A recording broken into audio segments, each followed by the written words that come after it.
यहाँ पे ये क्वेश्चन दिया है x प्लस वाई इक्वल एक हमें आव्यूह दिया गया है, ऐसे ही x माइनस वाई इक्वल भी एक आव्यूह दिया गया है, ठीक है। और हमें क्या निकालना है, x और y का मान निकालना है। चलो सबसे पहले तो हम इन्हें लिख देते हैं एक साथ।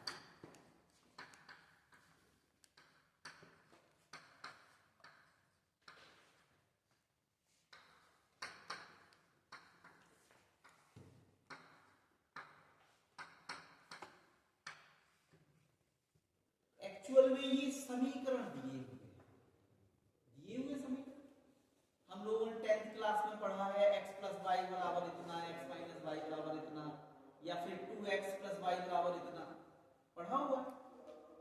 तो एक्चुअल में ये क्या है, समीकरण है। तो समीकरणों को, दो चर के समीकरणों को कैसे हल करते हैं, विस्थापन से भी करते हैं, विलोपन से भी करते हैं और वज्र गुणनखंड से भी कर लेते हैं। तो ये बच्चों को सबसे आसान कौन सा लगता है, विलोपन, ठीक है ना। तो हम इन दोनों का विलोपन कर लेते हैं। तो अगर हमें y का विलोपन करना है, काय का विलोपन, y का, तो इनके चिन्ह तो पहले से ही अलग अलग हैं। तो जब चिन्ह अलग अलग होते हैं तो हम क्या करते हैं, उन समीकरणों को जोड़ देते हैं, ये करते हैं।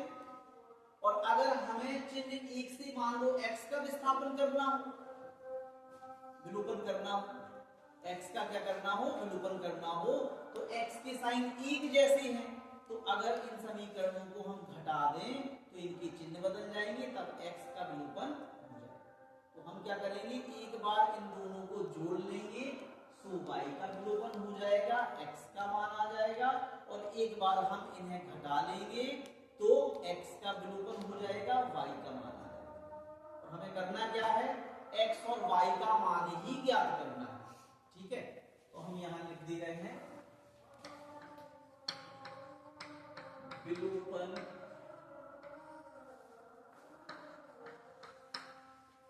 विधि से हल करने, ठीक है। तो हम क्या करेंगे, इन्हें हम समीकरण दिए दे रहे हैं एक और दो। तो पहले क्या कर रहे हैं, समीकरण एक बार दो को जोड़ देगा, तो जोड़ने पर कोई भी चिन्ह नहीं बदलेगा, ठीक है। हम इन्हें जोड़ेंगे तो प्लस माइनस के y हैं वो तो कट जाएंगे, x और x क्या हो जाएगा, 2x इक्वल, आपके सामने आव्यूह दिया हुआ है। तो आव्यूह कैसे जुड़ते हैं ये तो आपको पता है, आव्यूह को कैसे हम जोड़ते हैं, तो होता क्या है, सेम नंबर का एलिमेंट सेम नंबर के एलिमेंट्स के साथ प्लस हो जाएगा।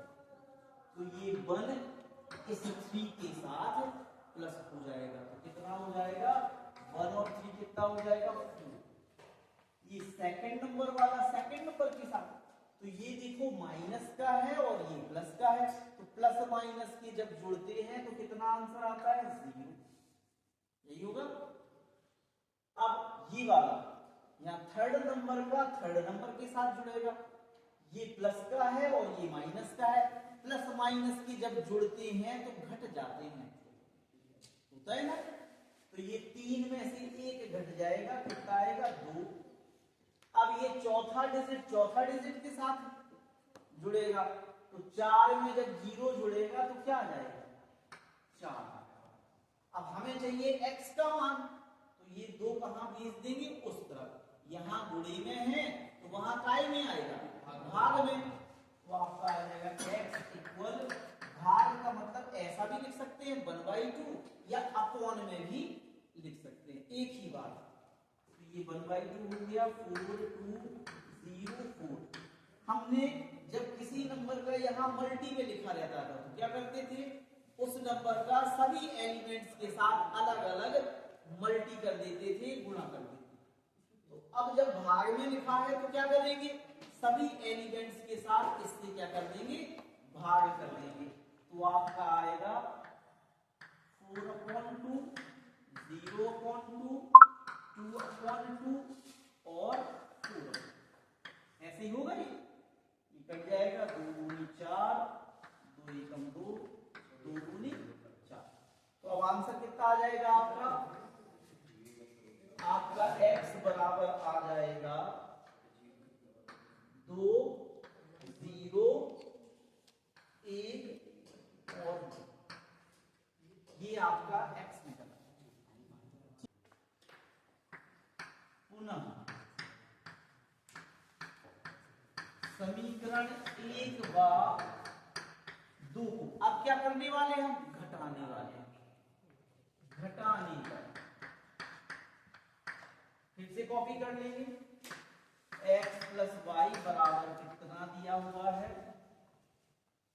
1 माइनस 2 3 4। x माइनस वाई बराबर कितना दिया हुआ है? 3 2 माइनस 1। हमें पता है जब समीकरणों को घटाया जाता है तो नीचे वाले के चिन्ह बदल जाते हैं। तो इसकी चिन्ह बदली, ये जो पॉजिटिव है नेगेटिव हो जाएगा, ये जो नेगेटिव है पॉजिटिव हो जाएगा, और ये जो पॉजिटिव है ये भी नेगेटिव। तो अब x से x कट गया, y और y जुड़ जाएंगे, कितने हो जाएंगे? 2y। अब इन्हें हमें जोड़ना नहीं है, घटाना है। तो एक में से 3 घटेगा, नीचे वाला घटेगा, तो एक में से 3 घटेगा तो क्या आएगा? माइनस का 2। -2 में से -2 घटेगा तो माइनस माइनस के जुड़ जाते हैं, ऐसे ही होता है ना। तो माइनस का 2 और ये भी माइनस का, तो जुड़ जाएंगे, माइनस का 4 हो जाएगा। ये देखें, 3 में से जब इसे घटाने बैठेंगे तो ये खुद माइनस का है, तो माइनस माइनस क्या हो जाएगा? प्लस। तो 3 और 1 कितना हो जाएगा? 4 हो जाएगा। यहाँ 4 में 0 घटाएंगे तो 0 तो कुछ नहीं होता, तो यहाँ पे आएगा आपका 4। अब यहाँ भी 2y का मान है, हमें काय का निकालना है? y का। तो 2 कहाँ चला जाएगा? भाग में। तो आपका हो जाएगा y इक्वल, डायरेक्ट धीरे धीरे भाग में, 2 को सबके भाग में धीरे धीरे, तो -2/2 -4/2 4/2 और ये भी 4। 2 से 2 कट गया, 2 दूनी 4, 2 दूनी 4, 2 दूनी 4। तो y बराबर क्या आ गया? माइनस का 1, माइनस का 2, 2 और। तो आपको क्या करना है? लास्ट में x और y के एक बार आंसर और लिख देना है। तो x का आंसर कितना आया था? x का आंसर आपका ये है 2, 0, 1 और 2। ये आपके x और y दोनों के आंसर। आगे बात समझ में?